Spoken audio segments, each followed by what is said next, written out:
The good old-fashioned summer storm. It's the one thing you want if you're a masochist and enjoy living in a sauna, because there's nothing quite like 36 degrees centigrade and 90% humidity.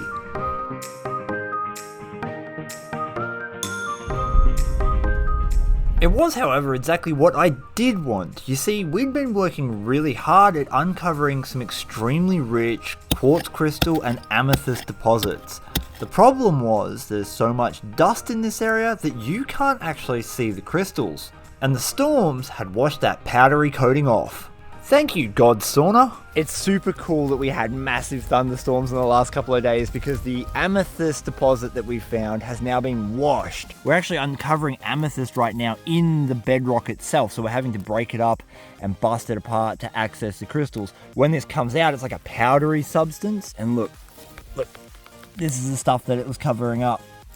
You just don't see it because it's covered in mud, and that right there is a little piece of amethyst. This is what I've just picked up in the last 30 seconds or so. This piece is cool. It's a beautiful quartz crystal. That's super cool. Oh, look at them all. They're everywhere. There's one. There's another. What I didn't know at the time was that I was uncovering what's called skeleton amethyst. It's a special way in which the crystals form that gives them a very unique and distinct shape. So many small pieces. I got to be really careful not to put weight on this pile because it pushes them in, and then I lose them, and I got to wait for it to rain again. And given it's going into summer, it was unlikely it was going to continue to storm, and more importantly, the temperature was going to reach ungodly proportions. Just leant over to grab the camera. Look. Oh, it's a proper scepter. There we go. That's what we're after. There are some good ones in the tailings.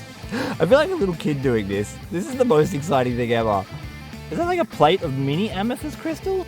I believe that is. You know, the problem with this is that I'm really colorblind. I can't actually see the purple in amethyst. It looks grey to me.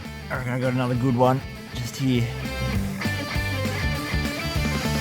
Oh yeah, that's cool. Again, not deep purple or anything. The shape, the texture, the flavor, a little rock drop. I love all these little bits. These little bits are what make it exciting for me. There's something about, I don't know if you guys remember Mighty Max. That was my generation's, Mighty Max? Yeah, I'm sure it was Mighty Max. He had like little warehouses and stuff and cool little guns, but everything was miniature. That seems to have influenced me. That's adorable. It's like a castle rock. For the first hour of being there, all I did was pick through my tailings, picking up all the stuff we missed, and man, there was a lot of it. Not only was I finding small amethyst scepters, but I was also finding significant amounts of plates, quartz crystals, and clusters, which I'll admit was bittersweet because obviously we'd thrown them out in the tailings, but I was finding them now. One of the cool things I just spotted was one of the bigger pieces of bedrock that was thrown up. Look at that. That is a super interesting plate. You got heaps of microcrystals up here, and I mean that just looks neat. And then we've got pockets of amethyst just growing through the middle of it. Now that is an interesting looking plate. And yet not a cup or a bowl anywhere in sight. With both the temperature and humidity rising rapidly, I had decided it was finally time to head underground and find some better crystals. This is just what I managed to find sitting on the ground. It's super cool. This is one of the most ugly, yet I think potentially amazing specimens I picked up. That'd be cool once we get that clean. But look at how many we got. We even got a couple bits of proper purple amethyst. That's just from the wash tailings on top. This hole's still going. I want to have a little bit of a poke around. Maybe there's some more. Welcome to my hole. This layer just here is in contact with the bedrock. So the bedrock, well actually, let me rephrase. All of this is decaying bedrock. It's made up of mostly feldspar. This is a quartz base where we're getting crystal clusters, like the quartz crystal clusters. The amethyst came out of this layer. So, given how muddy it is, I actually don't know how well we're going to do in terms of seeing them come out.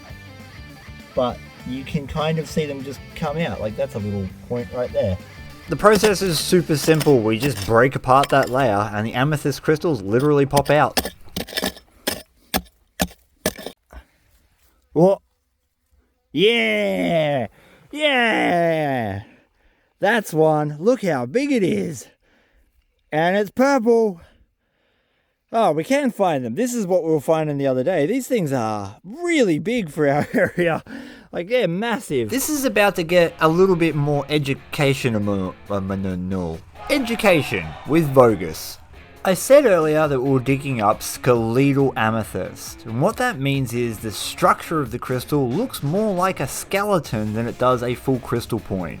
And this happens because of rapid growth rates where atoms are added to the edges and corners as opposed to the middle first, giving depressions and odd shapes in the center of the crystal, making it look more like a skeleton. You can see those depressions in this crystal. That's just it. We're searching, aren't we?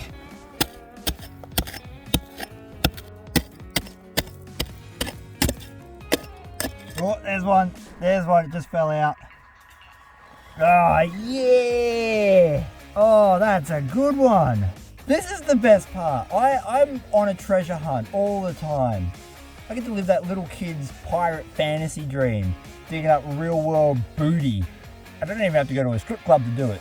And this was only the beginning of my big booty hunt. We got so many more points, and I say we, it's me and all my imaginary friends. The ground's too muddy. There's a little tiny seasonal tributary creek down there. It has one puddle in it, about 100 meters away.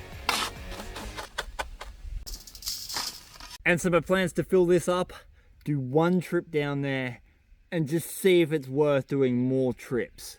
Like a sir. This little bit of water was a godsend because I discovered something I was not expecting. Clearly it takes a lot of water to get this thing going, but there is a puddle down there. It's not very deep, but it should do. I'm probably only going to get one go at this anyway with the amount of water that isn't here.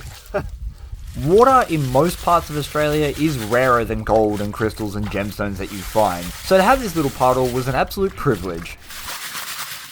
Remember, I'm primarily after amethyst, so quartz crystal really has to be kind of interesting. That is a very, very cool plate, so I'll be keeping that. There's one. There's one. See, you wouldn't have seen that. You wouldn't have seen that in the mud. Nah, that's cool. It's only little, and it's not great quality, but hey, without washing it, there's another one. And it just kept going like this, crystal after crystal, plate after plate. All these ones with this creamy clay on it seem to be plates, so I will keep them, because once I clean them up, they might be really interesting. No, I won't keep that one. Ooh, that one we will. That one we definitely will. Wait, that's cool. Look at that. Oh, wow. I spent over 5 minutes going through one sieve and I found dozens of crystals. I don't think I'm missing any amethyst. Before I went back and got in my hole. Surprisingly, I am able to spot some of the smaller ones. Yeah, they're all through it. There's plenty of little points. Heaps of little points. Digging for crystals is a lot like pot luck. Once you're onto the area, you know you just have to work volume of soil, but often you're digging in hard bedrock, which makes progress slow. Finding the pocket is the real challenge, and we'd already done that. If you want to see that episode and more episodes just like this, where we hunt for gold, gemstones, and crystals, consider hitting the subscribe button. It's a proven scientific fact that Vogus prospecting subscribers have bigger rocks. Still following them. This is getting sketchy. I'm going to have to remove the overburden because otherwise that's going to fall in. Especially considering I just pulled all of these out in the last couple of passes, removing dirt. We've got some nice amethyst points. They'll clean up real well, I'm thinking. We've got some really interesting quartz, like scepter clusters. I don't know, like a bunch of quartz hanging out together. Like an Esche group of quartz. Kind of hard to show you the faces, but there's multiple points and spires on all of them. It's one of those moments where I'm like, please don't collapse. Please don't collapse. Please don't collapse. Please. There's a little one, little quartz crystal. Tiny. Oh, there's a better one.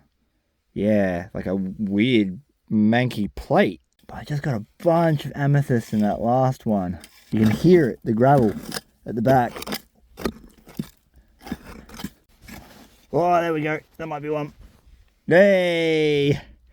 There we go. Yeah! Got that one live. Oh, that's good.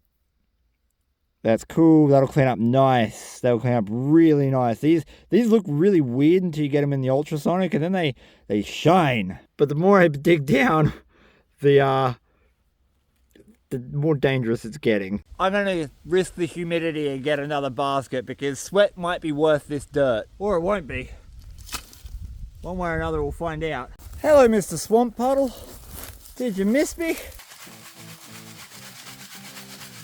That's beautiful. That's very clear. That's pretty neat. We're getting there. We're getting there. This was worth it. This is worth it. Just for the few points I found so far. Absolutely worth it. Oh, if that fly could get out of my eyeball, that'd be really kind, fly. Please be kind. Yeah, there's so much in here. I mean, at what size do I stop? There's so much more in here. Like, I'm being a little bit picky because otherwise I'd be here for hours. Given that I just pulled out all of this and one siev's worth of material. I mean, I got a bucket in the car. I'm gonna fill that bucket up with that exact material, the stuff that I didn't sieve just then. And what I'm gonna do is I'm gonna bag it up, unsearched, and just put it on my website. So if you wanna get some from this exact mine, right where I'm digging, theoldmoldy.com.au, it'll already be up and available. And I mean, I don't know what you're gonna get, I just know that you're gonna get stuff. As it would turn out, I only have 2 gold pans. We should get a decent amount of dirt in that, but there's gonna be a limited number of these available. With the temperature finally hitting that point where it was too spicy to be out, I got my dirt, and I headed home to sort out the gem bags and see what I'd got. I chose a really tight mesh sieve to get rid of most of the dirt out of the crystal wash. I mean, there could be some really tiny small crystals in there, but we're not interested in them. We want the bigger stuff. And in that very first sieve, I actually spotted a small amethyst crystal, which bodes well for the rest of the packages.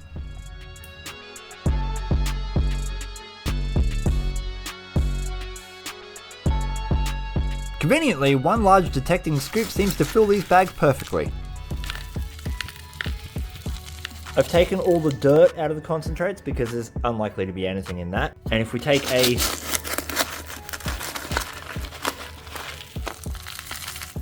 full scoop, which is a little less than a full scoop, and a full scoop is what fits in one of those bags, we'll wet it.